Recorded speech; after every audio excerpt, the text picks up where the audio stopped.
చేసుకోవడానికి నాయన ఈ యొక్క టిఫిన్ హోటల్ రన్ చేసుకోవడానికి కూడా మీరే దీవించి ఆశీర్వదించమని ఎప్పుడు జరగబోతున్నా ఈ రిబ్బన్ కటింగ్ అంతట్లో కూడా మీరు తోడుగా ఉండమని యేసు అతి పరిశుద్ధ నామం పేరిట అడిగి వేడుకుంటున్నాం తండ్రి. ముందు కటింగ్ చేద్దాం.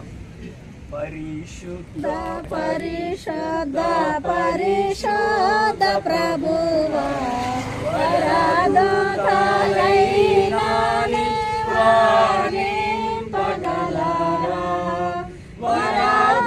వరదూతలైనా వరదూతలైనా వరదూతలైనా నివారింపగలరా. తండ్రి యొక్కయు కుమారుని యొక్కయు పరిశుద్ధాత్మ యొక్క నామములో ఈ టిఫిన్ హోటల్ని ఓపెన్ చేస్తున్నాం. అందరూ